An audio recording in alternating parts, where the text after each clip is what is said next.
A method of deciding exactly who is to become an adept may be decided during initiation by asking the candidate to spit upon the Christian cross. If the candidate refuses, the members congratulate him and tell him, "You have made the right choice, as a true adept would never do such a terrible thing." The newly initiated might find it disconcerting, however, that he or she never advances any higher. If instead the candidate spits upon the cross, he or she has demonstrated a knowledge of one of the mysteries and soon will find him or herself a candidate for the next higher level. The mystery is that religion is but a tool to control the masses. Knowledge or wisdom is their only God, through which man himself will become God. Man's desire to be one of the elect is something that no power on earth has been able to lessen, let alone destroy. It is one of the secrets of secret societies. It is what gives them a political base and lots of clout. Members often vote the same and give each other preference in daily business, legal, and social activities. It is the deepest desire of many to be able to say, "I belong to the elect." The first secret that one must know to even begin to understand the mysteries is that their members believe that there are but few truly mature minds in the world. They believe that those minds belong exclusively to them. The philosophy that follows is the classic secret society view of humanity. When a person of strong intellect is confronted with a problem which calls for the use of reasoning faculties, they keep their poise and attempt to reach a solution by garnering facts bearing upon the question. On the other hand, those who are immature when confronted by the same problem are overwhelmed. While the former may be said to be qualified to solve the mystery of their own destiny, the latter must be led like a bunch of animals and taught in the simplest language. Like sheep, they are totally dependent upon the shepherd. The able intellect is taught the mysteries and the esoteric spiritual truths. The masses are taught the literal, exoteric interpretations. While the masses worship the five senses, the select few observe, recognizing in the gulf between them the symbolic concretions of great abstract truths.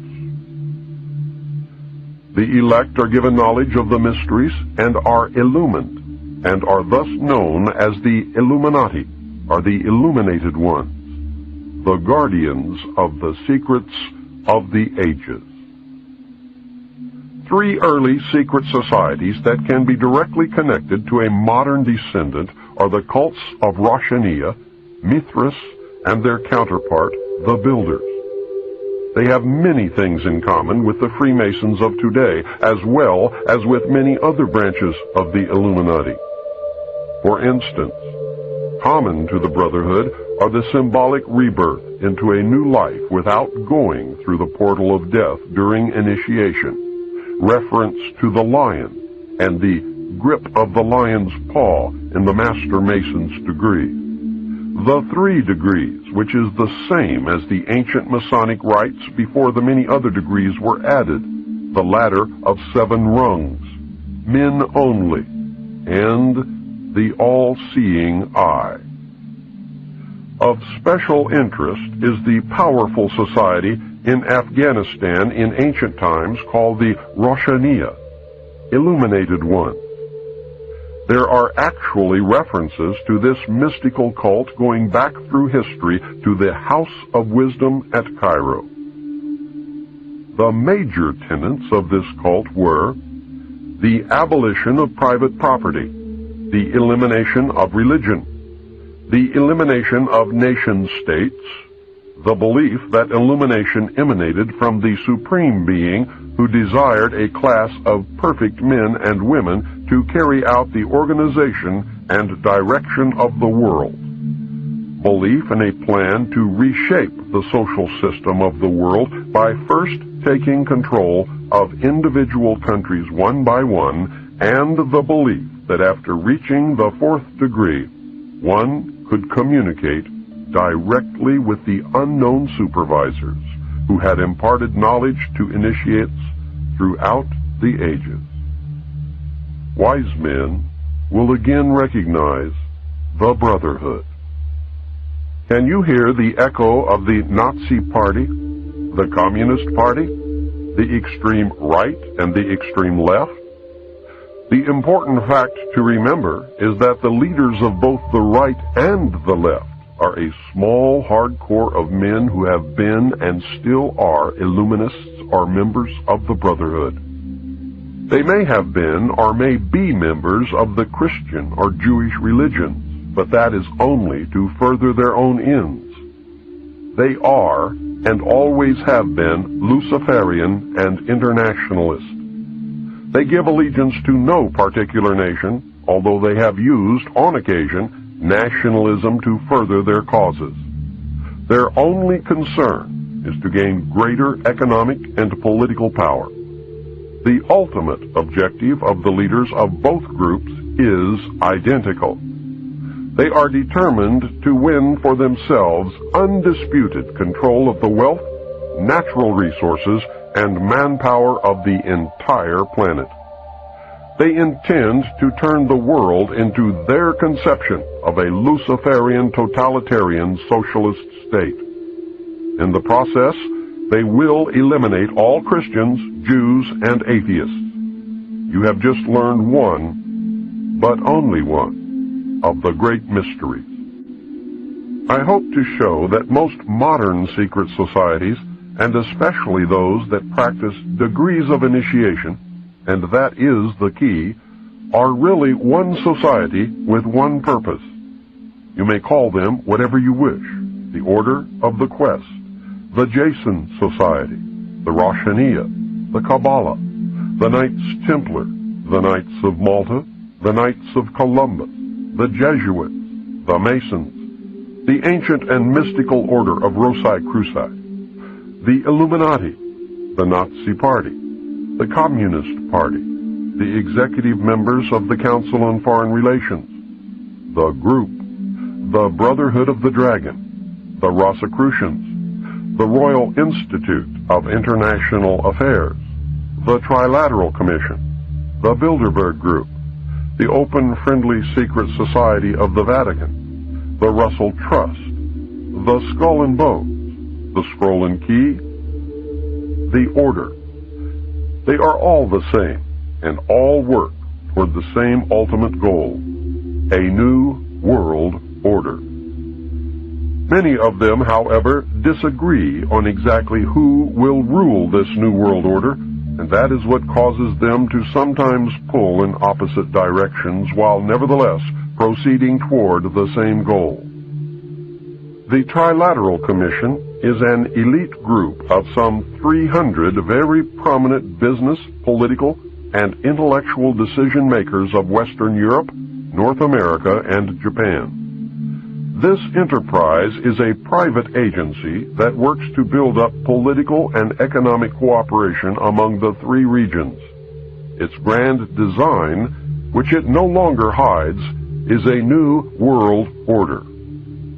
A key to the danger presented by the Trilateral Commission is its seminal piece, written for them by Harvard professor Samuel P. Huntington in the mid-70s. In the paper, Professor Huntington recommended that democracy and economic development be discarded as outdated ideas. He wrote the following as co-author of the book Crises in Democracy. We have come to recognize that there are potential desirable limits to economic growth. There are also potentially desirable limits to the indefinite extension of political democracy. A government which lacks authority will have little ability short of cataclysmic crises to impose on its people the sacrifices which may be necessary. Look at the Council on Foreign Relations. Many members, in fact the majority, never serve on the executive committees. They never go through any initiation of any kind. They are, in fact, the power base and are used to gain a consensus of opinion. The majority are not really members, but are made to feel as if they are. In reality, they are being used and are unwilling or unable to understand. The Executive Committee is an inner core of intimate associates, members of a secret society called the Order of the Quest, also known as the Jason Society, devoted to a common purpose. The members are an outer circle on whom the inner core acts by personal persuasion, patronage, and social pressure. That is how they bought Henry Kissinger.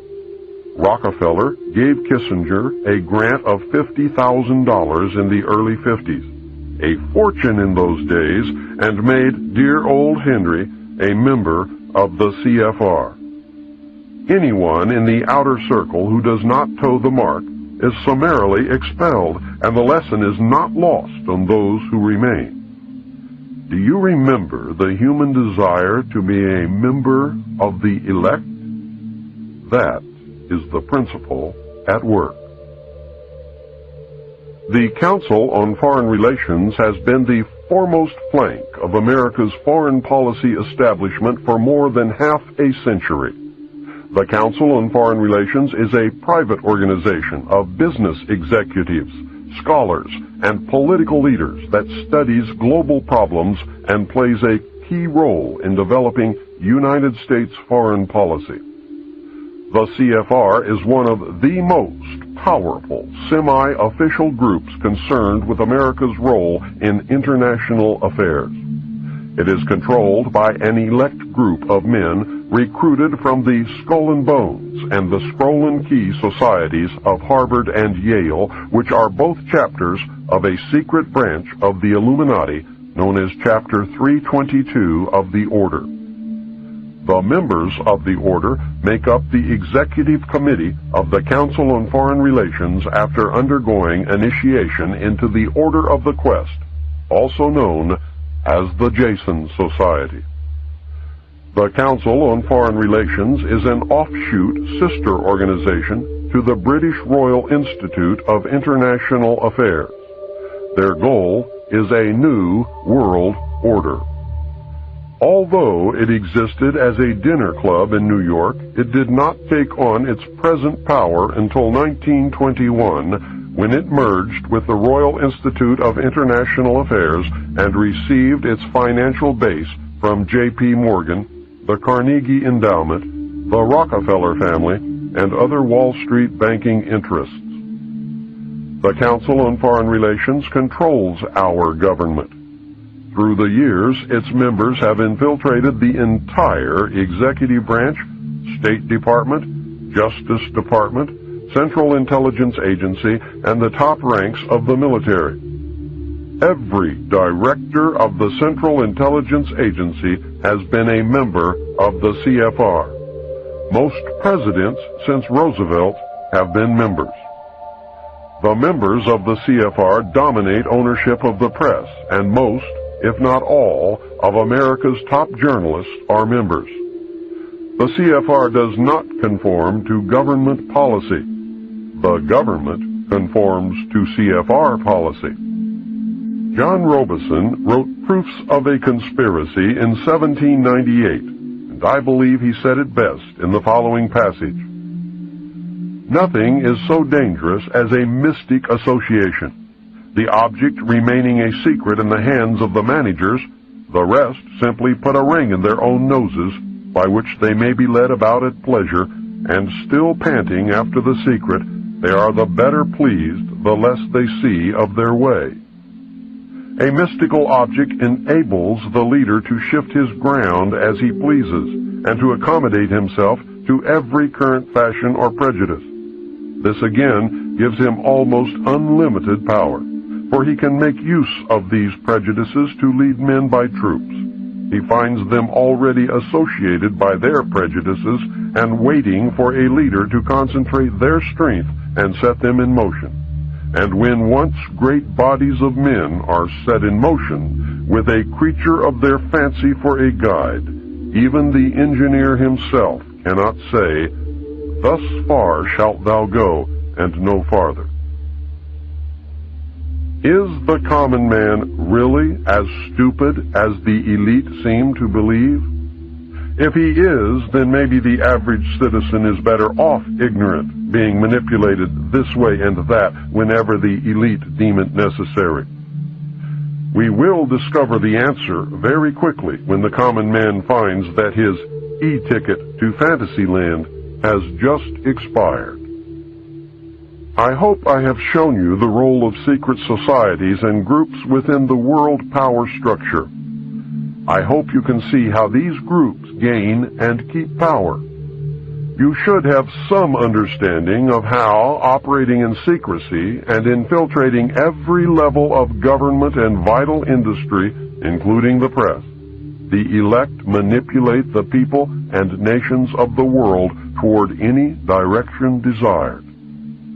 I hope you caught on to the fact that the secret power structure is toward a totalitarian socialist state or fascism. It is not the Nazis, as they were a product of this power structure. It is not the Jews, although some very wealthy Jews are involved. It is not the communists, as they fit the same category as the Nazis. It is not the bankers, but they do play an important role. I also hope that you are beginning to look inside yourself to see if their reality fits. Are you getting the message?